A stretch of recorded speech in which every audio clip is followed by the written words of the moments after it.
Oh no! Yeah.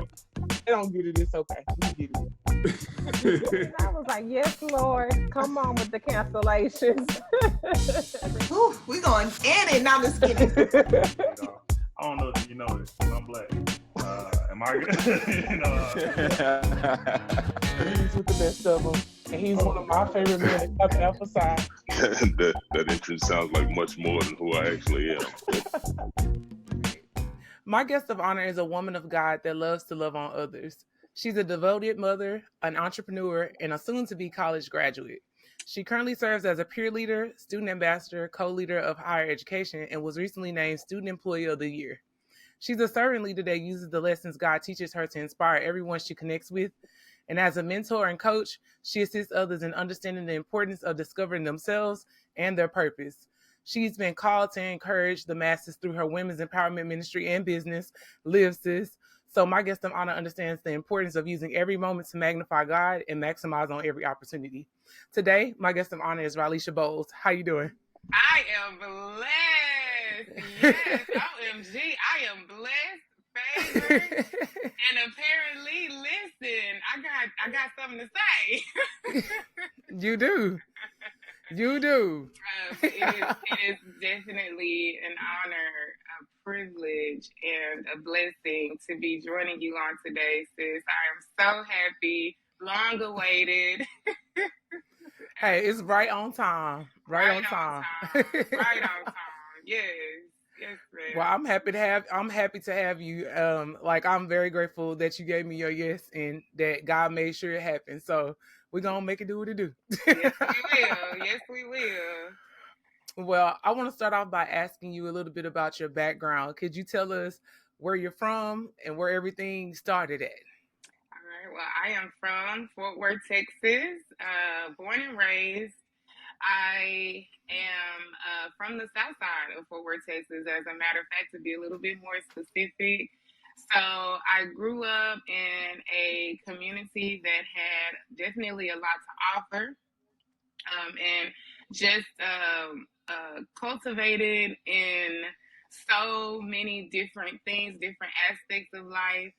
So I come from a background of people who are surviving, people who are striving, thriving, and all the things, So south side of Fort Worth, Texas, born and raised. I went to all of my schooling on the south side of Fort Worth as far as grade school. So Morningside Elementary, Morningside Middle. And then, of course, I'm a Trimble Tech Bulldog. You know. Already. And so Trimble Tech Bulldog. And so that's where my upbringing took place. Look, she from that south side, I'm from south side too. Greatness. It just permeates in the south side, But I love that you went to school on the south side and you were able to, be in the community and like really get raised by, the community. So I just wanted to ask you, with us being from the south side, we saw a lot of things that we may not should have seen, but could you tell me how being in that space really like helps you to kind of like come into your own, like how did the environment teach you to become you? Absolutely. That's a really great question with a lot of power behind it, because one of the things that you hear people say often is you don't have to be a product of where you're from. But I'm proud to be a product of where I'm from, because it gave me the opportunity to see things, like you said, that were not so pretty, and things that were not always good and perfect. And so I was exposed to things that I was able to look at and say, I want better. I want more. Not only that, but I want to make a difference, because this is reality. It's not just happening on the south side of Fort Worth. It's happening in every city, state, neighborhood, community. And so I feel that if I had not been exposed to some of those things, that it would not have given me the opportunity to see a spectrum of I want more. You know, it motivates me. And not all things were not good coming from the South Side. I mean, you get love, definitely. Yeah. You get love. You know, Yeah. Southern hospitality, you get that. And not only that, but you also get, now we talk about raising, needing a village, and so that's one thing that I can say on the South Side. You're going to go and you're going to have family everywhere. That's my cousin. That's, you have family, you have support, you have structure, you have a lot of things that contribute to your why. And so it motivates me. It rooted me because there were things that I feel like I'm privileged to know, being exposed to things, Yeah, the South Side will definitely raise you. And I mean, just Fort Worth in general. But I love that you said that you mentioned it takes a village, to raise a kid, raise a child. But back then, I feel like that was a very a prominent thing to say, or people would actually do it. Nowadays, I feel like it's a lot harder to have the village because as we've grown up, we started to do this, like spread and we don't come back. So, I wanted to ask you, since you did go to Trimble Tech, did you feel the same kind of like village and love at the institution, or did you that as you felt on the South Side, or was it different? You know what? I'm gonna say this first. So, at every family gathering, at every holiday that our family were together, you gonna hear, "I'll be a bulldog, who be you?" I'll be a bulldog too. Because almost everyone in my family graduated from Trimble Tech. Of course, we have some Wildcats, we have some Chaparrals, we have, Poly Paris, but a lot of my family graduated from Trimble Tech. So what I will say is I already kind of had an expectation about Trimble Tech. But for me to have experienced things that I experienced at Morningside Elementary and then at Morningside Middle, that shift from the South Side to Trimble Tech, I guess that would be like Central Fort Worth with it, like downtown. Okay. Downtown. So, yeah. And it's not really, if you ever visited or been in Trimble Tech, it's not really like a part of any neighborhood. You can't say, oh, Trimble Tech, like Poly, you can say, oh, Poly, or Wyatt, okay, South Side. But like Trimble Tech was central and there was really like no neighborhood. It's like near a hospital in like the, cultural district area. And so what I will say is it did shift me. And I'm so grateful for that opportunity because, again, it gave me the opportunity to see a different spectrum, and I think that's for me, and I probably for a lot of Trimble Tech Bulldogs, but you still were able to have that South Side feeling, but then it was like a more broader, if you would say, or like maybe like a more cultural, it was pivotal. Yeah. it was shifting, but at the same time, I'm from the South Side. It's in me. But I would say that it was a shift, but it was definitely something that I was able to embrace because I had expectations from my family perspective, and I was ready. I was ready for something. You're not just gonna go to Trimble Tech and not get an education. You're gonna have to be ready, be up for the task. For those of you who don't know, Trimble Tech was a school that you had to apply for, and it was a school that pretty much anybody from any neighborhood could come to this school if they got in. So they did focus a lot on like educational academic rigor. There was a lot of different cultures there, a lot of different events and things like that. And I had to ask that question because I know for me, tech was pivotal because I was exposed to so many different types of people. So I wanted to ask you, is that where your love for people started, or did it start early on when you were a kid? So I think for me, love, I was raised around love, with love, in love. I've heard people say that some people are raised off survival and some people are raised off love. I was raised from love. my mother, my grandmother. I can remember days that my grandmother, people would come to her house and they're hungry, and she'll stop what she's doing to feed them. She owned a cafe on the south side, so people knew who she was and definitely could cook. And Yeah. so our grandmas don't throw down. So they're coming, and when they're coming, and these are just people, you know, in the neighborhood, know who Miss Billy is on the south side, and they come and she feeds them. So my grandmother was a giver. My mom, same thing. She was a caregiver and is a caregiver. And, you know, I was raised that way. So love was planted. It was rooted. It's been since I can remember. And as far as loving and caring for other people, again, that is something that I was raised, taught, rooted. And so, yeah. How has that impacted you as a mother? Like your style Ooh. and when you're with Oh my your mother goodness. and style. Oh my goodness. So let me tell you. So I have a son, Kason. He's 5. You know that. Kason is the most loving person. We go places, and when I tell you, it's not just him showing love, but it's people falling in love with him. Like, I learned early in motherhood that I'm going to have to protect this child because everywhere that we go, people are like seriously wanting to take him. Like, Aww. oh my God, he's so sweet. Come on, you want to go with me?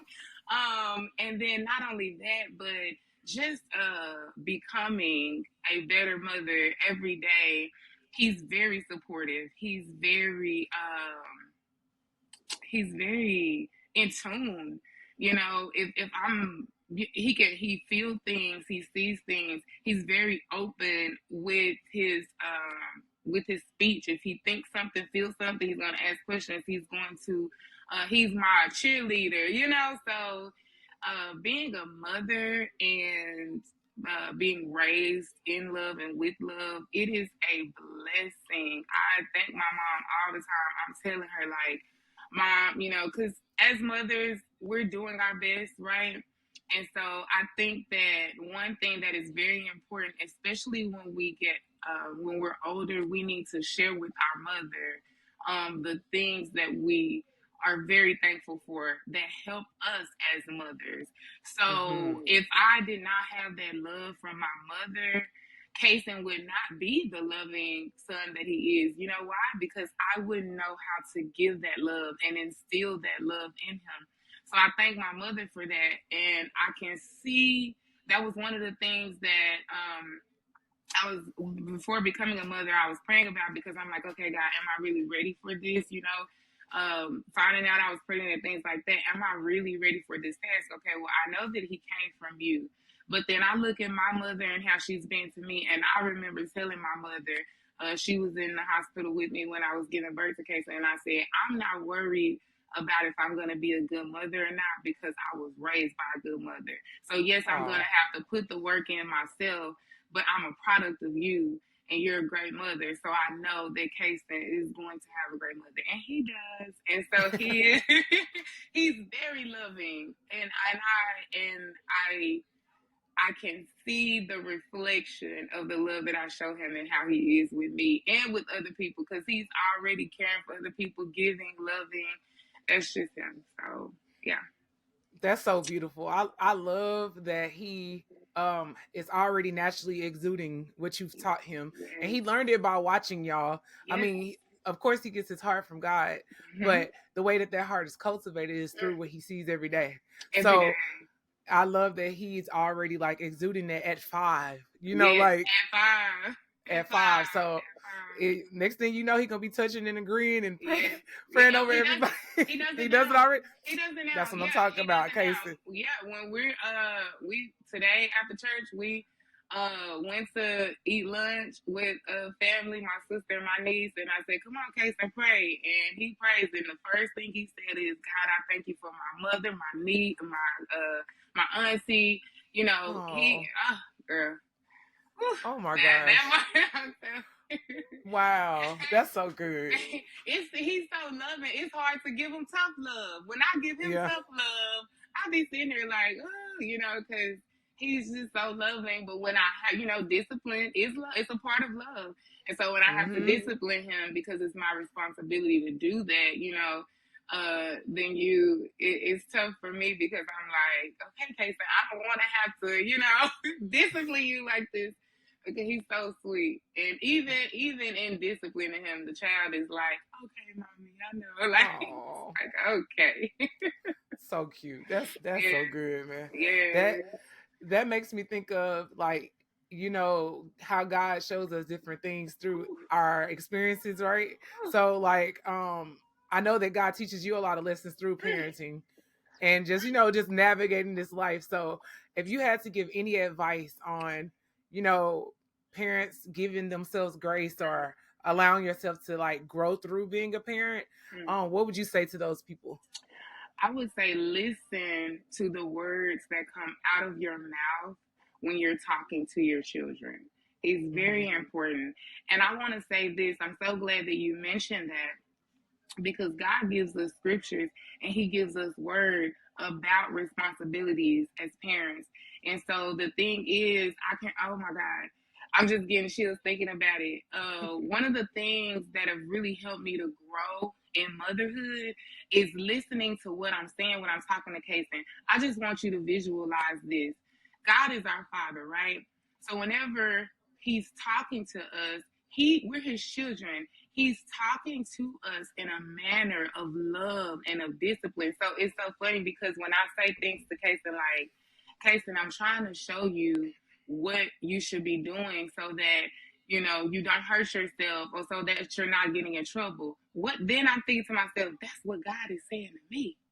Or then I tell him, Kason, you're being hard-headed, or Kason, you're not listening. Put your listening ears on. God is saying, Rilesha, you're not listening to me. I've told you time and time. And so like really listen to the things you say and be mindful of the things that you say to your children because they take it to heart.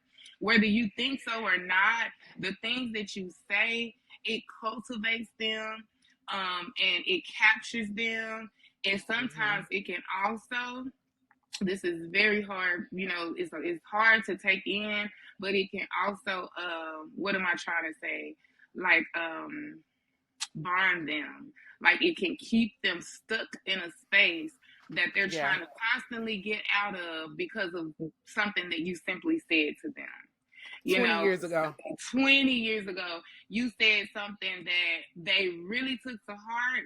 And even they could never have brought it up to you again in those 20 years, but you said it, it planted, and it rooted itself into them.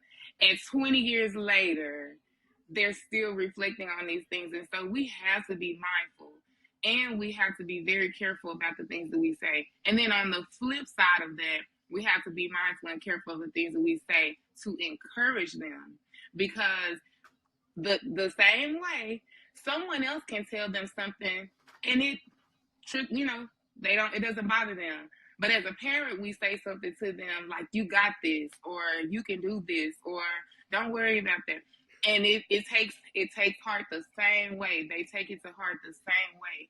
So encourage your children and be mindful and careful of things you say. And keep in mind when you're speaking to them to be listening and hear God saying those things to you as his child. And that will help you. Or I can say it's helped me to do what I just said, be mindful. Because when I'm telling him like, come on, Kason, or, all those things. And not only that, but it's being a parent takes patience. And I'm telling you, God has been so patient with me because when I mess up or when I keep doing the same thing, or when they're a child, so we're teaching them. And we have to understand that they're learning from us, like you said. So if it's something that they're continuously doing and we're telling them or asking them not to do something or to do something, understand that we can't prioritize things in a certain manner and want them to prioritize it as a first priority. Today, something that our pastor said at church was, he said, you can't prioritize God as your fourth priority and expect your child to make him their first priority. They're going to watch you. And so I know that I'm answering this question like in a wide for that. But I just want to make sure that is something that I'm definitely speaking, because that's been my testament. Like, it is tough. It is challenging. You do have to have patience. But think about how God is with us as his children, and what you want to plant in your children, you can absolutely, you are their roadmap to success. Whatever you plant in them right now while they're growing up, no matter if they're a toddler or a teenager, whatever you're putting in them right now, you're going to see it. And they're going to see it in their adulthood. And so as parents, we're responsible to make sure that we're not passing them a baton and saying, here, deal with this when you get older.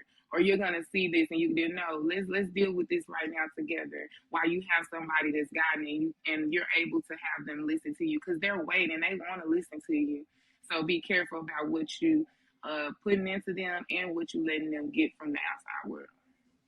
Absolutely. I will say that, you know, when it comes to like watching parents parent, I think a lot of parents tend to operate out of fear because of things that they may have went through, or just things that they're afraid of that may happen to their children. And I think it's important to remind parents that if you trust God, you have to trust him with everything. You know, even your children, because he gave you the kid, so he trusts you with the kid, right? Yeah. And sometimes the parents do the flip side of, I didn't have anything, so I'm gonna give you everything. So I'm glad that you mentioned like discipline and being willing to like give them encouragement and also be strong with them too, because at the end of the day, you're preparing them to be world explorers out here. And if they're not in a state where they understand how to deny their flesh and like wrangle themselves in, they're gonna find themselves in a lot of trouble. So I'm glad that you mentioned that. So I wanna ask you about the fruits of the spirit, and I also want to ask you about your relationship with God. So tell me, what role does God play in your life? God is the head.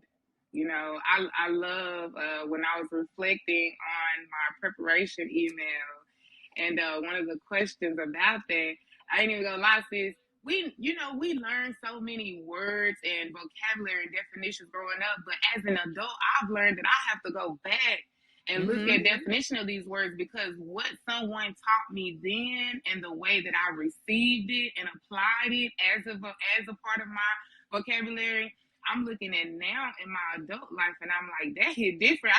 It hit different now. Let me go and define this so I can define it and apply it in the way that I need to in my life now. So I said that to say, when I went and looked up the definition of role, you know, and that assignment, and that, you know, the part that God plays in my life, and I had to make sure that I answered that. And it's simple. He's the head.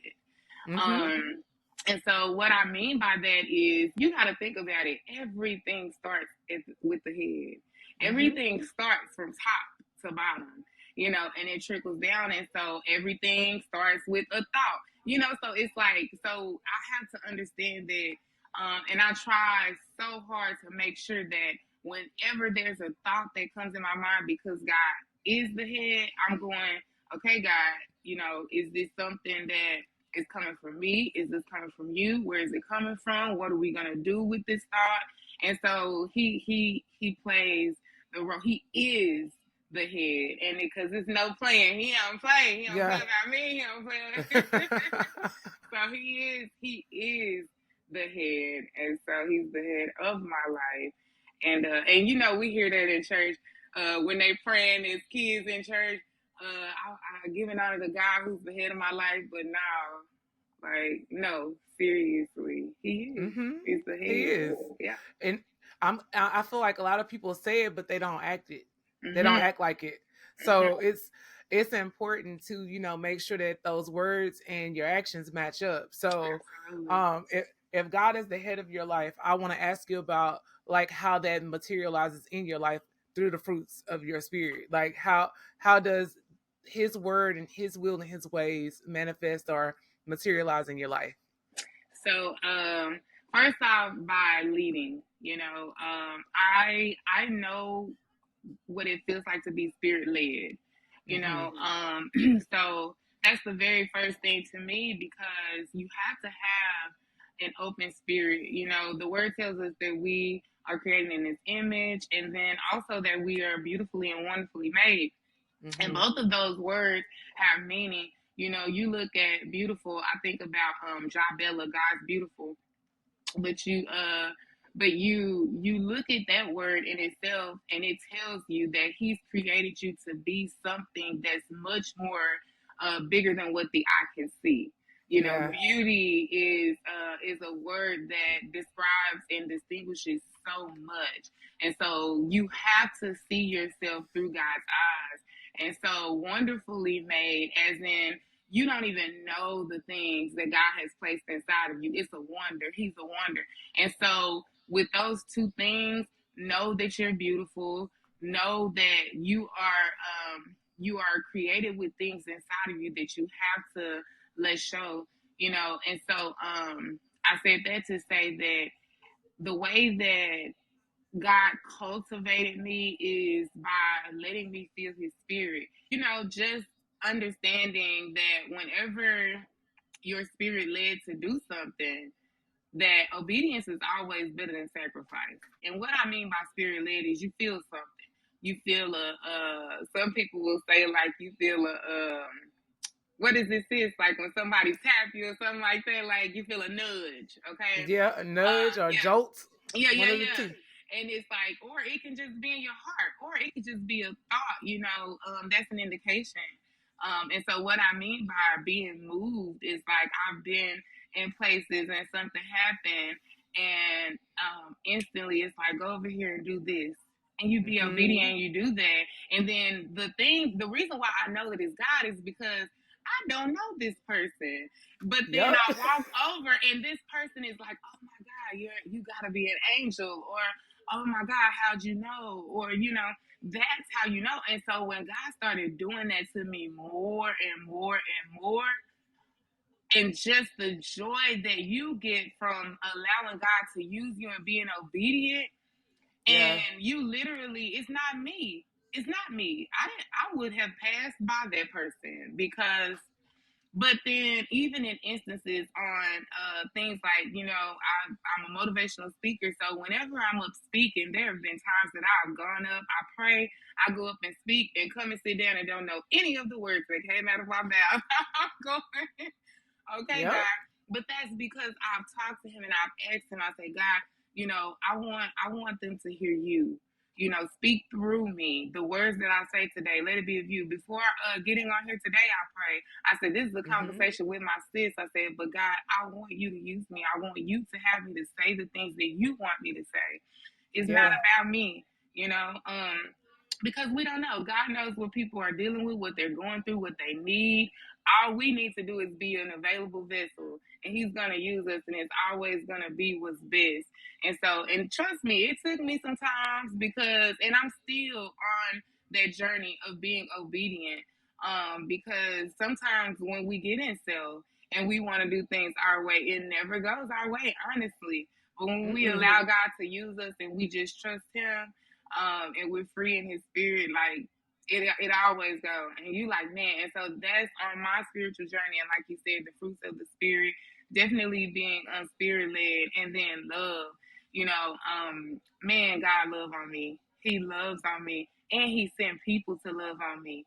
Like Kay said, me and Kay sit here all the time by ourselves. He can see it, and sometimes He give me space because He be like, and sometimes He come in there and He just give me love. You know, it's amazing, and so definitely dealing with the fruits of the spirit is something that is, whew, it can be miraculous if you let it. It's tough. And that's why I said I wanted to think of the positive side of it, but honestly, it is. You gotta tell both sides.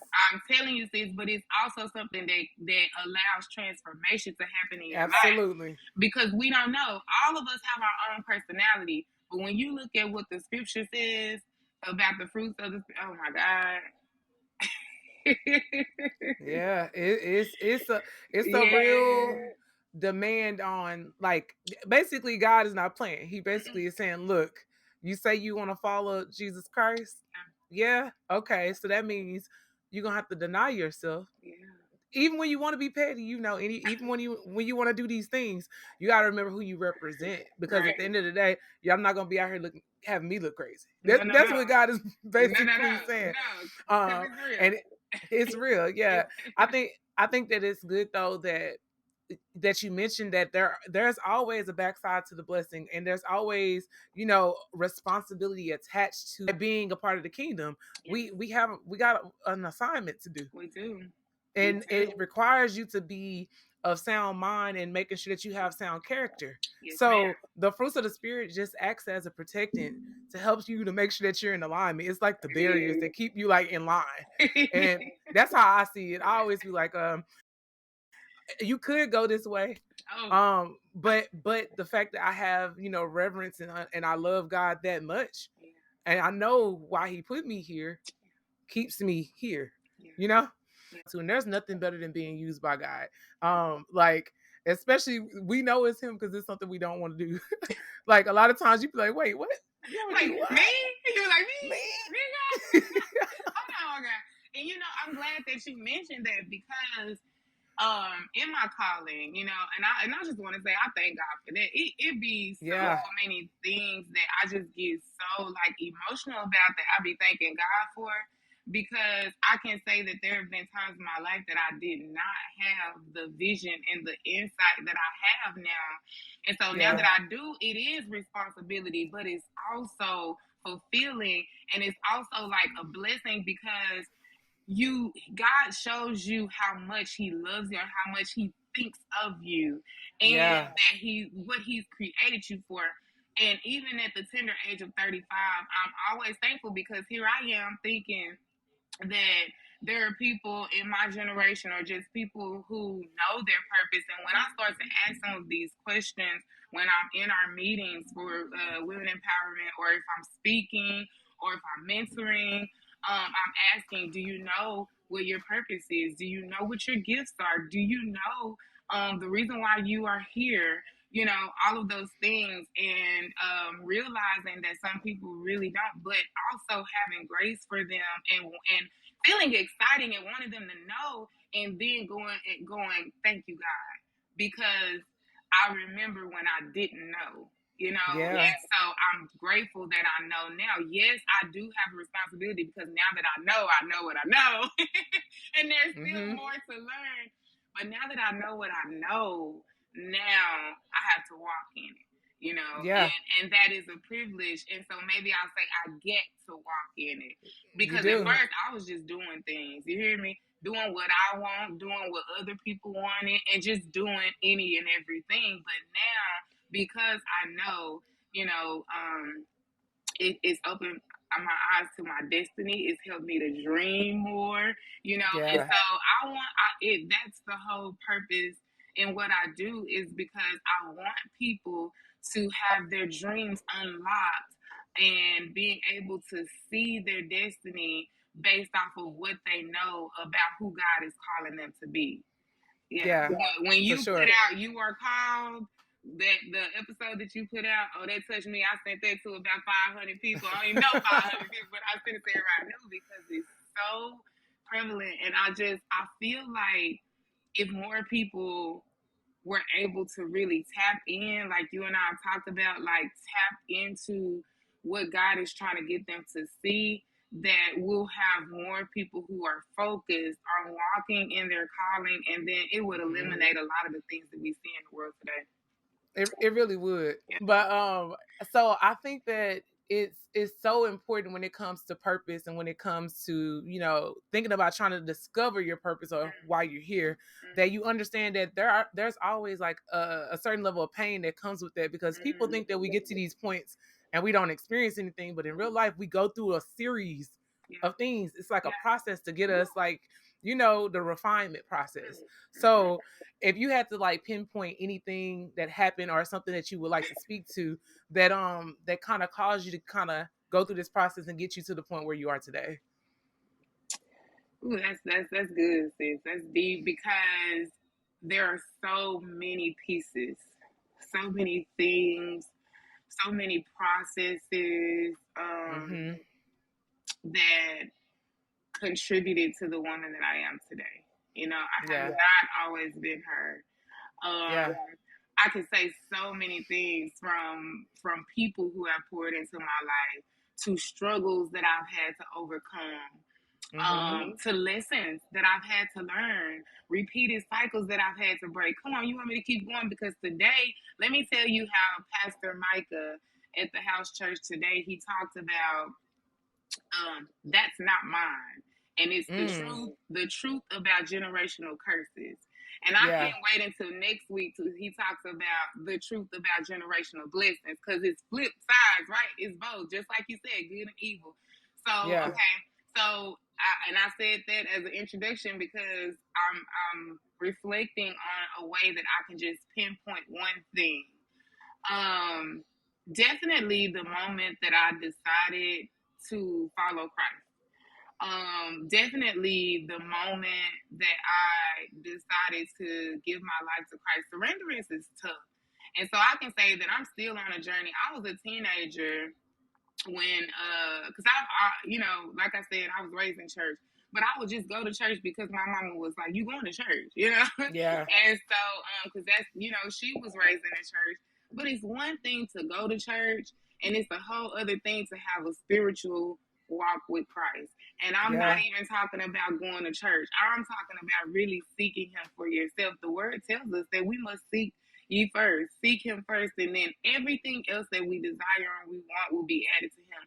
Not all things, because some things it's not meant for us to have, but the things that God has for us, we will receive them, but we have to seek him. So definitely that. And I'll say that took place maybe in like maybe when I was a teenager. Again, I had been going to church since I was a girl, since as far as I can remember. But then as a teenager was when I really started to serve God. I had a youth pastor, Pastor John Reed, and he was very supportive. He's been at Trimble Tech, you know, pushing me as far as my education, and then in church, serving in the church. He was kind of like a father figure to me. No, you gonna serve, you know. And so even to this day, I'm thankful because I had people in my life that, especially my mother, that gave me Jesus, you know. And so I say as a teenager, that was when I really was like, okay, I want to know more for myself about who God is. But then I would just say recently, in like the last 2 to 3 years, maybe not even that long, I say 1 to 2 years, Live Sis was established in 2021, but just really getting to the point where I wanted to know God for myself. I can say that recently, like in the last year or two, was when I really was like, I've been going to church, you know, I hear preachers preach, I take my notes, I go and read the scriptures that they give me, but to actually go and say, God, listen, I'm struggling with this right now. Can you lead me to scripture that's going to help me support? Because the Bible, basic instructions before leaving earth. So this is basically telling us the things that we can apply in our daily lives to help us with these struggles, with these processes, with the problems, right? And so, and I, you know, I don't want to, you know, put something out there that's not a truth, because you have to be consistent and disciplined when it comes down to doing this, because it's not always that my mind is like, oh, you struggling, go to the word of God. No, it's not like that. They be like, oh, you struggling, go to Facebook and get some inspiration. Oh, you struggling, go to Instagram. It's a reel that's going to bring your spirits up. But I have to, in the middle of the night, I can like roll over, pick up my phone and say, and have to put that phone down and get the word, because that's when I know God is trying to talk to me. And so I want to put that out there. It's not easy. It's not simple. It's going to take consistency. It's going to take discipline. It's going to take sacrifice and all of those things. But trust me, obedience is better than sacrifice. The woman that I see that everyone else see today, it didn't happen, like you said, just on a whim. It really took some time and some effort and some tears and some struggles. And so to pinpoint, I would say that is it. I would say that it just recently happened. 2021, me and my son was in a car accident on 820. That's, to me, I say that's the highway that claimed many, many lives. Every time I pass by that space on 820 where it happened, where the accident happened, I go there often. At first, I was afraid to go, but I said, God protected me. I remember when the accident happened on 820, but every time I pass by that spot, I say, thank you, Jesus. Case in two, thank you, Jesus. Because 820 tried to claim my life, but God claimed it and got the victory because I stood outside of 820 and said, devil, you tried it and you can't have me. But to me, that accident shifted everything. And I'm going to tell you, sis. So Yes, ma'am. live sis, living in victory every day. Sisters impacting and serving, or those are the acronyms for Live Sis. But I launched Live Sis on January 29th. On January 27th, me and Kason was in a life-threatening accident 2 days before. Yeah, because he already knew. I had no idea. I was just listening to what God said. And so on the 27th, me and Kason had a bad car accident. But then on January 29th, I still was in the house of the Lord launching Live Sis. And when I say that launch was something amazing, I had no idea that it was going to be what it was. But God did. So I stood in the middle of 820 and I cried and I stumped on the ground and the paramedics didn't know what was going on. So much happened. That's for another day, testimony. But it was angels that was there. It was only God. When the paramedics showed up on the scene, he said, I call these because it was like the, I can't think of what they're called right now, but they put them up on 820 because so many car accidents had happened. But we spun around in the middle of 820 and like we were headed towards the other side of traffic, but then we ended up against the ropes. And so he said, I call these the ropes of lives. He said, I call these the lifesavers. That's what the paramedic said. But I said that to say that in the midst of everything that I was going through, God allowed me to see that no matter what I experienced, that I would be able to endure because he has his protection around me. And so on the 27th that happened, on the 29th I launched, and from there I've been on a journey of getting closer to God and knowing who he is and knowing what he's capable of and what he's created me for. And so that was my pivotal shift. And then I can speak of one other thing, and that's my family. And so my son, I can really say if I had not become a mother, when I did, I was 30. I'm 35 now, but becoming a mother shifted and changed my life because I get to see a reflection of what's inside of me, you know. And so when I see those things, I can remember a time where Kason said something. I said something to him, and then he said, "Whatever." And I said, "Whatever? Where you get that from?" He said, "Mommy." And then I started thinking to myself, "Do I say whatever? Oh yeah, I'm gonna have to change that because that ain't." But I'm so grateful that I was able to take that from him and hold myself accountable, and that opened up a whole other lens of like, that was just a whatever. I wonder what else I'm showing him. That and you hear people all the time. I remember someone that I was mentoring, and she was saying, you know, why is it that I don't know, my child won't communicate with me, or my child is always screaming. And I said, well, how do you communicate with them? And then she said, well, I do scream and I do. And I said, well, they mimic what they see. Yeah. And, and so man, this journey of learning God, learning who I am, becoming a better mother, a better daughter, a better sister, leader, wife, all these things. And definitely meeting my husband. My husband has been someone that has taught me so much. And I'm so grateful for him. And I've already talked to you about my wonderful mother, have mentors, friends, me and you have had conversations that have been inspirational. So the people that God has put in my life. So that's what I mean by family, community, TCC community. Oh my goodness, I can't speak enough about them.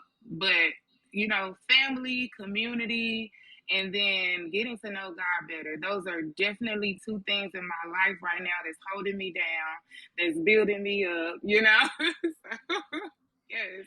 And that was a long answer to your question, but it's been so many things since. I thank God that I don't look like what I've been through. I've been through abuse. I've been through rape. I've been through molestation. I've experienced obesity. so many things. Mental health, I cannot tell you. See a therapist, because therapy has helped me so many things. But the grace of God, listen. No, seriously though, there was never going to be a short answer to that question anyway. Like I didn't expect that at all. But you did exactly what I wanted you to do. Yeah, no, you did exactly what I wanted you to do, because like people think that, they'll look at somebody like you or look at somebody like me and be like, they have it all together, when in reality we don't. We just know who to submit to, and that helps us to be able to like make it through, right? And to be able to he gives us the grace and the strength to get through everything that we're going through. But I wanted people to see that it's a process to get into this mindset. It's a process to get into that level of like stability in your heart and in your space. Yes. And you have to be very, very intentional about what you do, what you take in, and you got to be intentional about holding yourself accountable for everything beforehand. So like going back and retrieving the value from the pain, and like you have to go back and do that, because if you don't, if you hold on to the past and hold on to the pain, you're never going to grow. You're going to be that same 2-year-old or that same 10-year-old, and you 36. You know what I'm saying? So I wanted them to hear that you've had a journey, and as you go through different people go through different things, it's going to birth in you something that you would never imagine. So take the pain as joy, take it. Yeah. It's going to be okay. After a while, you'll see, live a little bit longer, and you'll see that everything you went through was for your good. If it's not, God will use it for your good too. Joy and pain are like right. sunshine and rain. That's real. right. That's right. Yes. So I think that's amazing. Like he kept you through it all, and it's a good reason for it. Your purpose. You already broke down the acronym for your business, but I want you to tell them a little bit more about your purpose and what you're aiming to accomplish through the ministry that God gave you. Okay, definitely. So I definitely want to start by just addressing anyone out there who I don't want you to feel ignorant, or I don't want you to feel like you're undeserving of knowing what your purpose is, because purpose, we all have the same purpose. If nobody has ever told you that, we have one purpose, and that's to serve God. And how do you serve God? By serving his people. So let me break that down to you. So our purpose is to be a servant. We're servants, okay? So our purpose is to serve God. And then here's the thing. Serving God is serving God's people. None of us are an island. It's in the word. We all are here to work together. So like you said, when it comes down to parenting and having a village, we're like links. We're connected. And so understand this: if there's somebody in your life, they're meant to be in your life. There's purpose.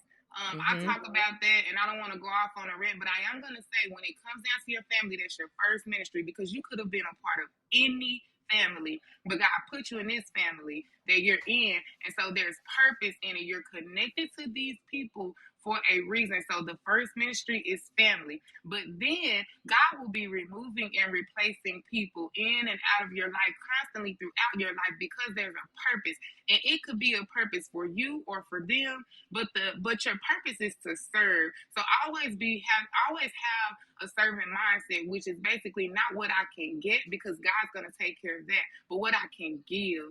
Because at the end of the day, we can always share something with someone that they may not know, and someone can always share something with us that we may not know. So I'm going to get off my soapbox on that. Nah, okay. You good. So when it comes down to purpose, we're serving God through serving his people. Now, here's the best part about it that you can connect to.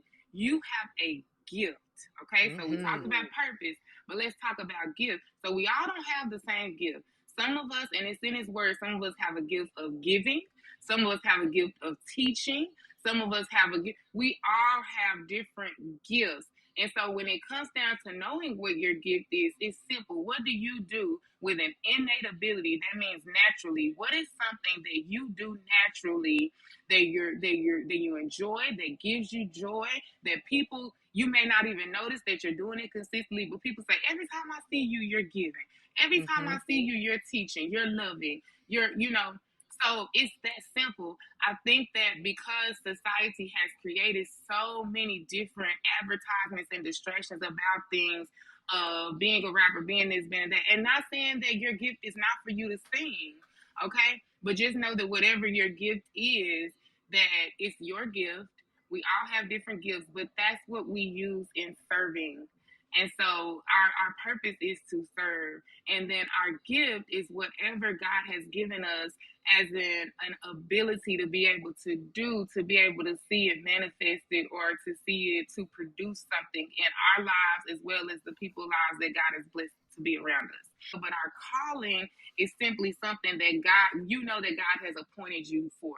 You know that God, you know, because this is the ministry. You know, we have to know thyself, know thy God, know thy ministry. You know, not in that order, because it's know thy God first, know thyself, and then know our ministry. That's where we're going to be putting our hands to do the work that God has placed before us. So anyways, because we can talk about that forever, right, sis?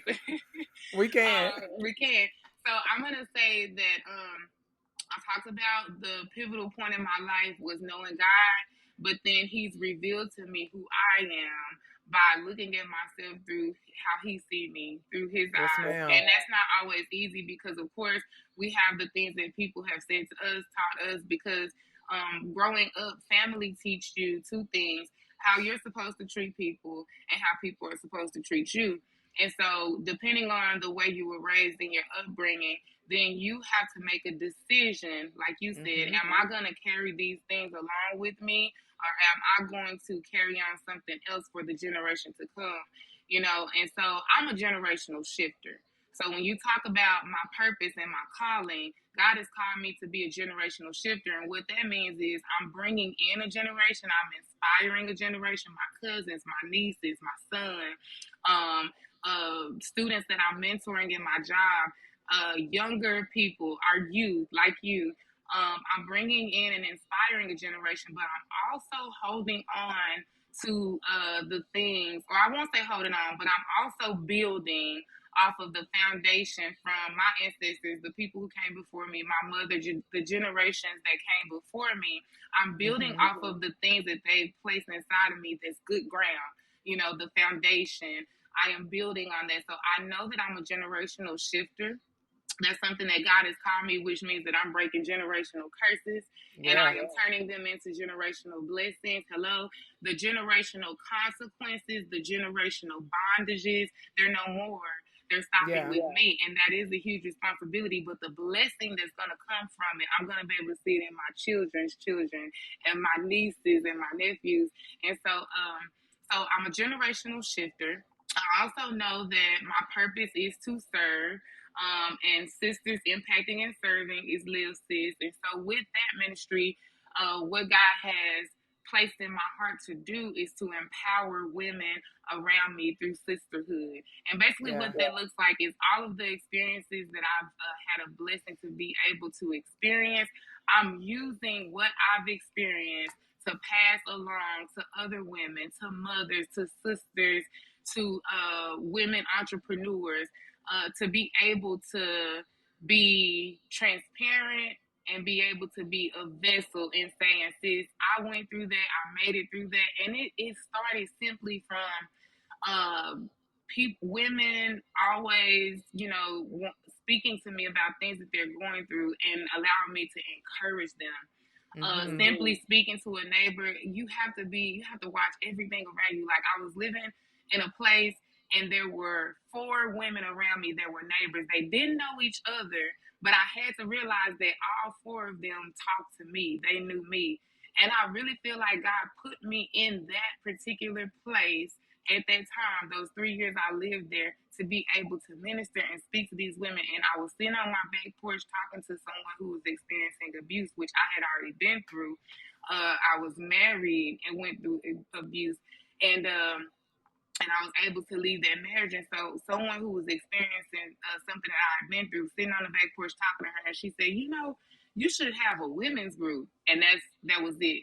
And I'm telling you, you got to listen when people say stuff, because God will use anybody to say Anybody. something to you, to get a message through to you. And that's how Lil Sis was birthed. And of course, sis, because everyone was saying like sis, sis, sis, but I had to put something to it.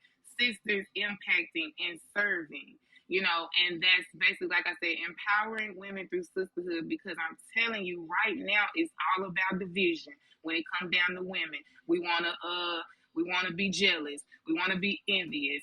The enemy is trying to how can I say divide us. But that's because he knows that we're forced together. Think of every woman that's powerful that you know and them coming together. Just it's so much power there. And so empowering women through sisterhood. And so like I said, it was birth and I've been obedient, and so God is still showing me how he wants me to move. But right now it's through mentorship, it's through motivational speaking, it's through meetings. We have meetings as often as I can, and we also can we have resources that we can connect women to as far as therapy, counseling, and we have a healing workshop every year. And so just using my experiences that God has delivered me out of and that I've been through to be able to encourage and empower other women. And then also one of the other things is simply understanding that I have the gift of speaking, which you can clearly see. But being able to use my words to edify God and encourage anybody. It's not just about women, because that was my thing. I was like, well, God, you know, I know that I can encourage and empower women because I'm a woman and I've lived through it. But then what about men? Because of course I've had men. It's like, what about us? Yeah. And so it's about God's people as a whole. And so when I'm speaking and mentoring, I'm able to do that to anyone. There's no barriers on the gifts that God gave us. Like there's no barriers. And I think it's interesting, like sometimes we allow those small little things, like trying to structure things to stop us. We allow it to be like, oh, let me I said women, so maybe I just gotta stay over here. You don't. It's just that's just where you specialize in. Come You on specialize now. in women, but Come you on. specialize in people too. Come So on. I love that. That was a you word can for do it me, all. sis. That was a You word can for do me. it. I'm so serious. Word for me. Yeah, you can do it. You can do whatever you want to do, whatever God's calling you to do. And like at the end of the day, the gift flows. It's an overflow effect. So at the end of the day, we're just gonna do His work, and whoever is supposed to catch it gonna catch it. Come on now, at the right place at the right time. Okay. Exactly. True. I think it's amazing though. Like you're doing exactly what you're supposed to do. You're supposed to live it.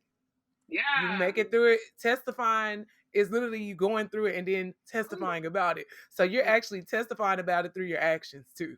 So that's really beautiful, because that shows God that He can trust you, and anything that He gives you will pass through your hands to other people. And that's the most amazing thing for real, because a lot of people gatekeep. Yeah. Oh, we. So I'm proud of you for doing that for real, because you could have just took your scars and been done.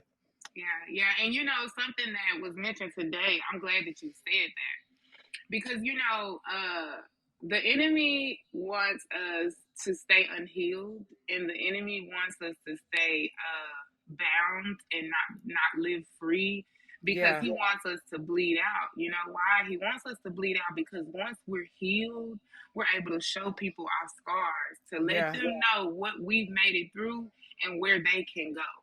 Yeah. I'm going to say that again. The enemy wants to keep us unhealed and bound so that we can bleed out. Because if we heal, we have a scar to prove where we've been and where others are capable of going if they do the same thing.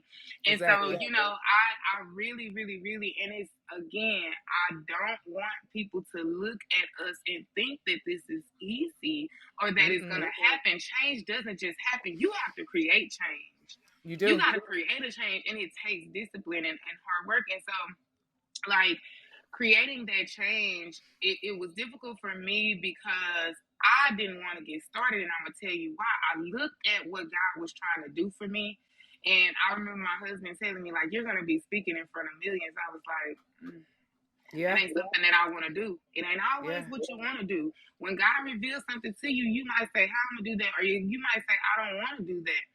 But that's what God has for you, and you have to embrace it. And once you're on that journey, he'll start showing you and giving you things and resources and putting things in place for you. But I said that to say that when God first started revealing these things to me, I was like, me, how? When I'm still going through a struggle. And guess what? I'm still going through a struggle right now. But I'm telling you, because I don't want to be a hypocrite, because I got to be real with myself first. And that's the best thing. When you can be real with yourself, that's the only way you're going to be able to address the things that you don't like about yourself, or the things that make you uncomfortable as a leader and being a servant, because you know that people are watching you, and you don't want to be that person that, you know, is like, this is not, it's not fake, it's not a front, it's not. And sometimes even when I'm motivating myself, I have to be real with myself and say, are you giving it your best?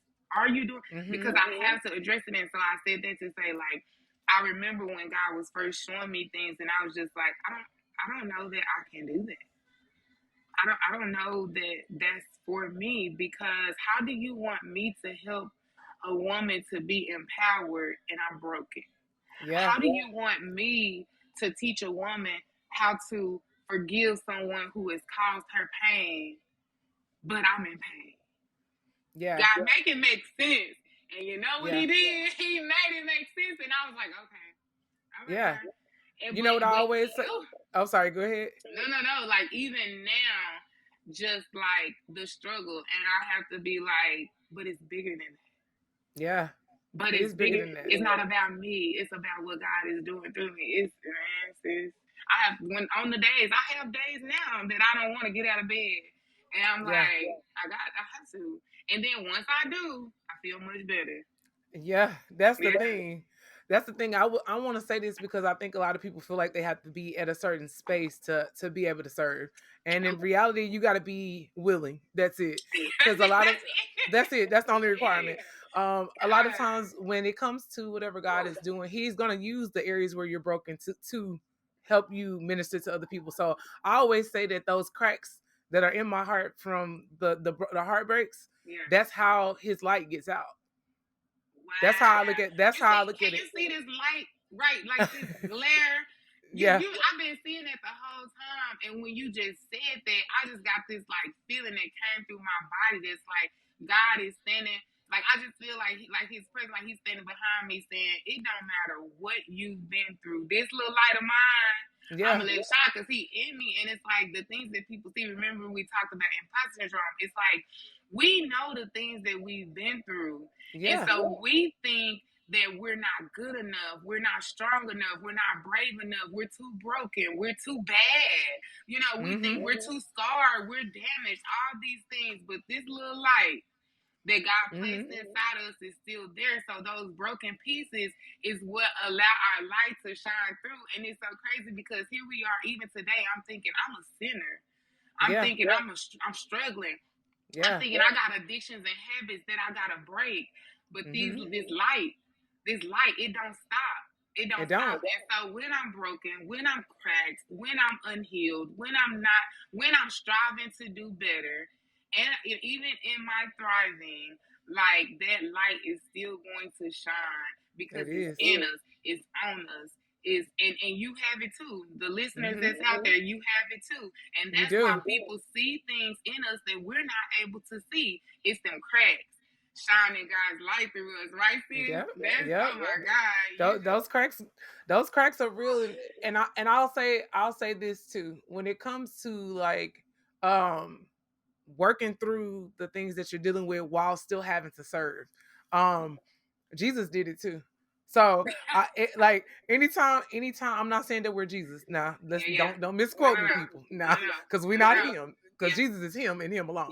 But but I feel like when it comes down to like doing the work that God is calling you to do, understanding that the light is in there and you had the privilege of seeing it in real time, that's the one thing that I can speak for me, that keeps me going, because if I never saw his hand in the moment in real time, I Yeah. probably wouldn't be as focused or intentional about making sure that I'm doing the things he called me to do. It's not about me. It's not about you. People listening, it's not about you either. It's literally Absolutely. just about being a vessel and allow him to use you in any way that he sees fit. Because at the end of the day, Jesus came to die so that you can have life, like the real life that you're supposed to have. And he's waiting on you to say yes and to decide so he can Big. show you throughout a series of things in life, not just Yeah. one moment. Yeah. That Yeah. So yeah. Absolutely. I love that you said that, because when again in your preparation email you was like, what is something that you live by, you know? And so what, or you said what's your mantra, you know? And so one of the things that, and this is actually the slogan, or if have you for Live Sis, is don't just exist. Live, sis. And living in victory every day is what I'm saying. Because here's the thing, and there's a song out right now that say live your best life. And it say it's good to be alive, but it's best to live. Yeah. It's the difference. It's a difference. It's a big difference. Yes, every morning that God wakes you up, you have an opportunity to be and to do whatever it is that is going to create a space for you to be able to live and live life more abundantly than the day before. And so I said that to say that when that's what I'm literally trying to accomplish right now. Not that's what that you're I'm doing. just waking up. That's what I'm doing. That's what I'm doing. Yeah. Every day that I'm waking up, I am living, because existing, I'm not a vegetable. I have the activity of my limbs, my mind, you know, even the days that I feel like there's a lot on my mind, I'm thankful because I have it. I have my mind. And so I said that to say that like not just existing and really being intentional about living life, it will help you to change your physical being. It will help you to want to eat healthier. It will help you to want to take care of your mental health. It'll help you to try to manage your emotions differently and not allow your emotions to manage you. You know, but it will create, you know, so many different aspects of living. I would say that you know, just I would say time management, life management, all of those things will contribute to you living a life that you desire to live. Yeah. Yeah. And it all starts with you understanding who God is and who you are in Christ. Because at the end of the day, like we take our cues from God. God is the one who created us. Jesus is the ultimate example. Yeah. He literally Well, literally the ultimate example. He was all man and all God at the same time. Woo. And then you got the Holy Spirit that lives within you. Whenever you say yes to God, God sends that help in you. So the Holy Spirit lives in you and gives you the instructions. It's like a play-by-play every day. It may not be something you want to do, but he gonna tell you. Like, hey, yeah, don't say that. Don't say that. Don't say that. like ooh, in the midst. I'm talking about the words right there. it's already out. It's already halfway out. But but no, seriously though. In all seriousness though, like I'm on one this week for real about that, because I'm just like at the end, I hear a lot of students talk to me about, you know, wanting to understand what's going on and how to move, and they feel like they're not hearing God. I'm like, did you do the last thing he told you to do, or are you in your word? Because at the end of the day, if you reading, even if you're not comprehending fully what is happening, you got to consistently do that so that you can get used to identifying God's character and understanding like how he moves. Then you'll understand you after you understand him. Yes. So yeah. Remember we said life is lifing, but God is guiding. And absolutely. Not only God guiding, guiding, Guiding, guiding you. And so you have to let him. And so one of the things, whenever I get questions, because I've had, you know, someone say, well, how do I know that God is speaking to me? And there are many ways, but I can say two things for me. One is, if it's something that I'm just thinking or something that someone is saying, then it's like I'll think about it and it goes away. Yeah. When it's something that God is saying, it's constantly, It sticks. everywhere I look, everywhere I go. But again, and I know you shared this with me, and we talked about this. We have to clear the palate, and what that looks like is guarding the doors of our minds, our ear gates, our hearts, because the things that we take in will interrupt our manifestation. Because everything starts with a thought. And then once we think it, we start to speak it, we start to walk in it, and then it becomes our reality. That's manifestation. So here's the thing: whatever you hear, whatever you listen to, whatever you take in, it's feeding your inner being.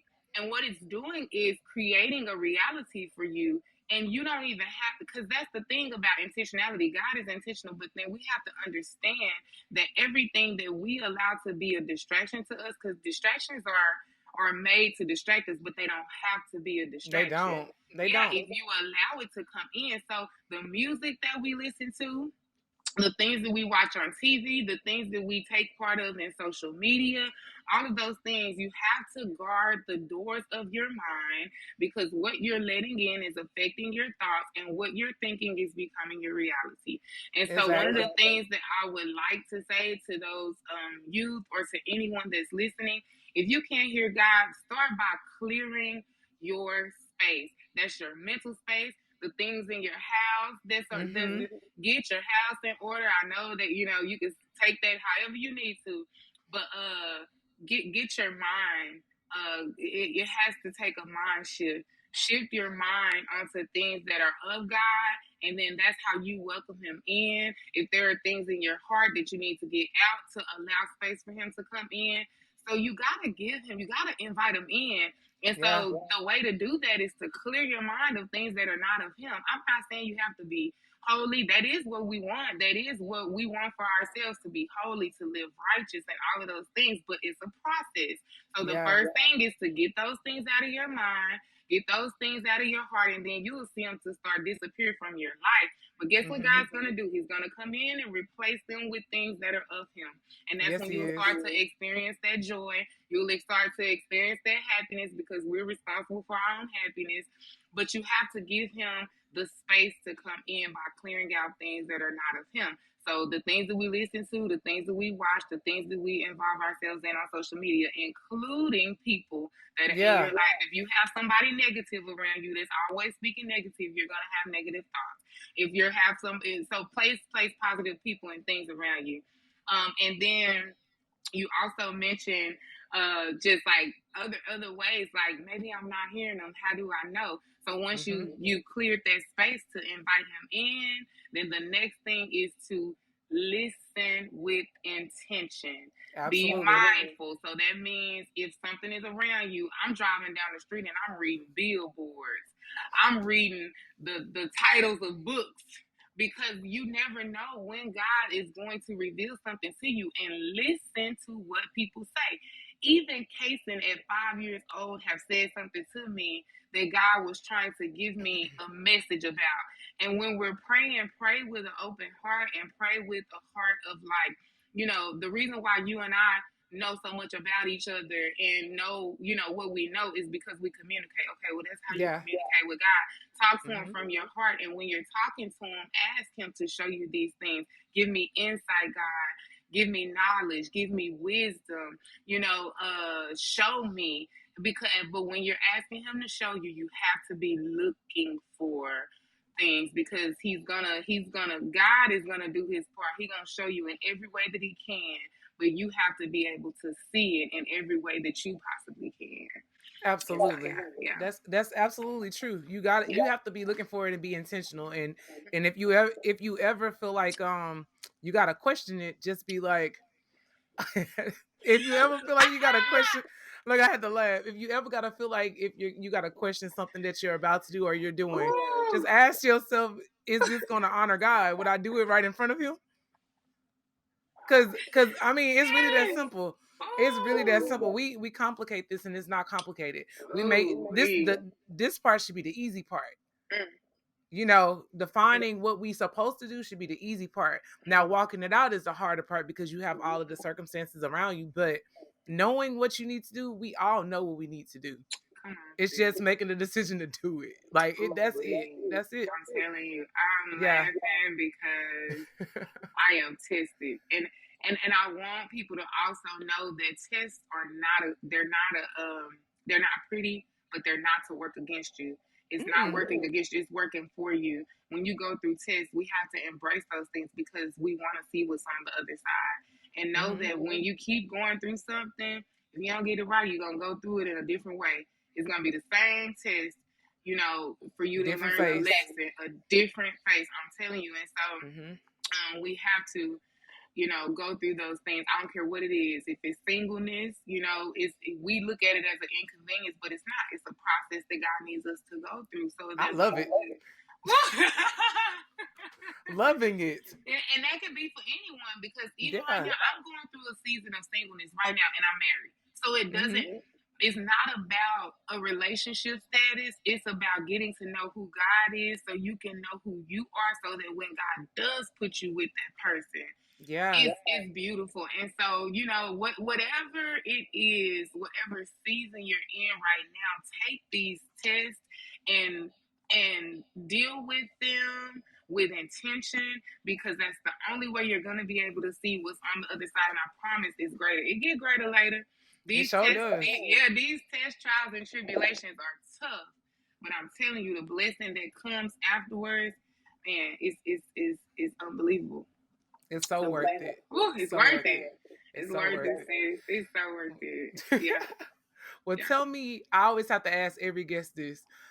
If money was no object, like I always like to say the sky is the starting line. So if money was no object, what would the goal be? What would you be doing? So money is not an object. I thank God that I've gotten to that mental space. Because we hear people say, well, I just can't do that right now because I don't have the money, or I don't have the resources, or I don't. But I'm telling you to lean into that faith. And the reason why I'm saying that is because, and this is, I mean, you and I talked about this, like, I don't know. And it could be because, and I'm thankful for my husband because he helped me to see the value of money in a different way. I've always been the type of person, you could say living paycheck to paycheck or however you want to say it. And it's not even about the amount of money that's being made or the amount of money that's our household income. It's not about that. What it's about is when God wants you to do something, He's not going to let nothing stand in your way of doing it. Once you give Him your yes and you give Him obedience, He's not. So, and I guess I'll put it like this. Money is an object. You know, it is an object, but it's not a hindrance.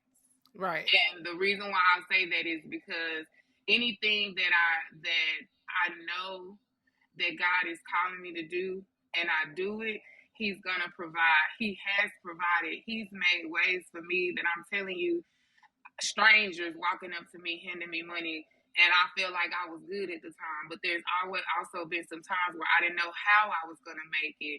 And because God provided for me, it gave me this mindset where I don't think of money as like, don't get me wrong, we have responsibilities, we have to pay our bills, and I'm not saying that I got it in the bank. But what I am saying is God is my bank. And I know that I can go to Him and say, okay, God. And even to the point now, anything that I'm doing, like traveling or anything, I say, and I'll even, God has given me this boldness from the things that He's shown me that He will make ways to where when somebody asks me something, like to do something, or if it's something, I'll say, well, okay, well, you know, how is it going to be taken care of? And the reason why I ask that is because I really want to see God. That's the invitation. Like, I really want to see God work it out because I don't have to tell Him my finances. He knows. And so what I do is go ahead and let it be known, like, okay, well, this is something that's financially going to need to take place in order for me to be able to do this. So how are we going to deal with that? And then out of God's processes comes, oh, you don't have to worry about that, or oh, that's taken care of. And so when it comes down to anything that's serving God, and when I got to the point where I was telling people, if it's not about God, I can't be a part of it. I can't do it. And that's something I'm still learning how to do. But the reason why I do and say that is because when it's for him and of him, he's gonna make a way. Money is never anything that will stand in the way of what God needs to take place. It may be Absolutely. that it has to, sometimes it may be that it has to be planned for a later time because things do take processes, but it's never been a no when it's about doing what, taking, God's business. When they say stand on business, God's business. And when you stand on God's business, money is not. It's an object, but it's never a hindrance or never stopping anything, Yeah, because he gave us dominion anyway. So Yeah, at the end of the day, it's currency. It's going to pass through. come on now. It's currency. Come So on now. yeah, at the end of the day, the moral Whose of the money story, is it? guys, it's Whose money God's is money. it? So we are part of the kingdom, so we straight. Yeah. But the moral of the story is though, truly, at the end of the day, the more that you connect with God, the more that you learn his character and allow him to guide your life, he will provide. And it's not gonna always be pretty, but it's only building your character. So but And you yeah. gotta have a mindset that, of course we always want more, but be okay with what you have. I Yeah. don't have everything I want. I So sure don't. when that question, I love that question. I love the fact that you give us the opportunity to answer that from different perspectives because, again, like I said, perspectives. Because I used to be the woman that would just go, I had to have something. If it was whatever, I'm not like materialistic as far as like bags and name brands and shoes and things like that because of the way that I was raised. My grandmother said it doesn't matter what it is as long as it's clean and it looks nice. And so I've always lived that way. And I have experienced living above my means before, but I also am grateful now that I realize that money is something that we use to acquire the things that we want, but having God helps us to acquire the things that we really need. And so, like, when I know that I have the things that I need and that he provides them, it changes my mindset to be okay with the things that I have, knowing that there's gonna come a time where all of the desires of my heart that God is gonna add them. But right now, I'm good because I can focus on what God is calling me to do, knowing that everything that I say I want, I'm able to have because of my obedience and because of my yes, In his timing. Yeah. In his timing. Yeah. Well, tell me what's coming up next, what we got going on, any products or anything that you want to share right now.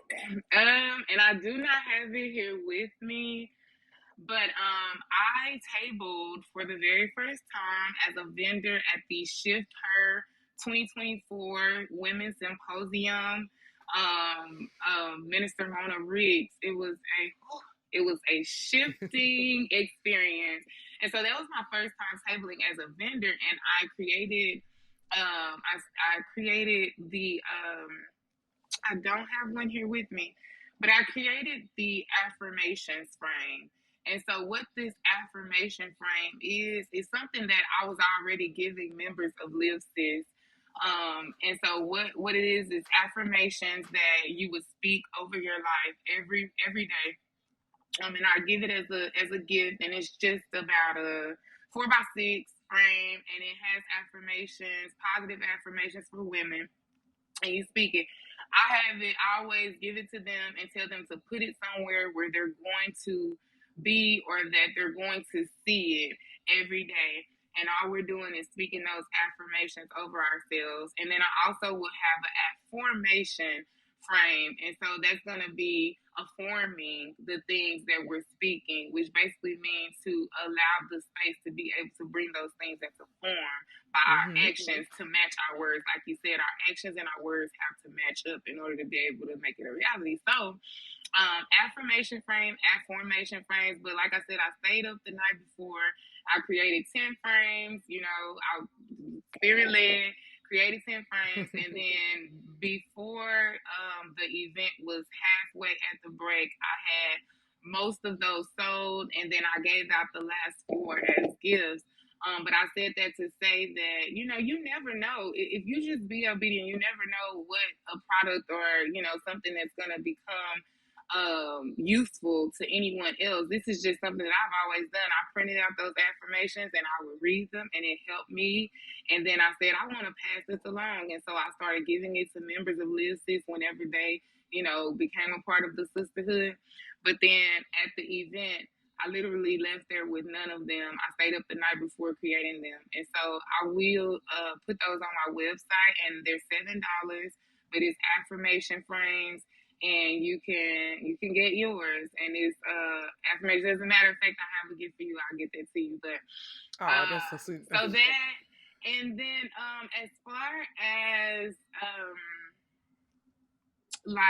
you mentioned that I'm going to be graduating May 7th, so I'm really excited about that.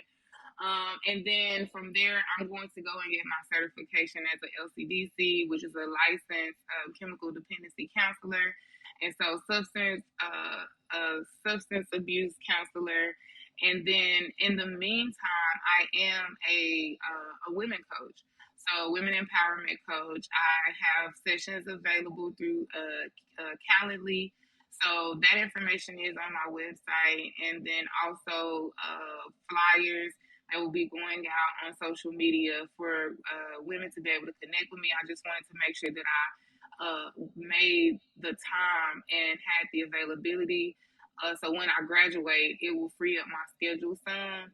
And so I'll be able to offer those sessions. And it's not about money for me. So it will be like $30 sessions for 30 minutes and $50 sessions for 50 minutes, whatever it is that clients would need to receive that empowerment and that encouragement. And so coaching, I am still doing motivational speaking.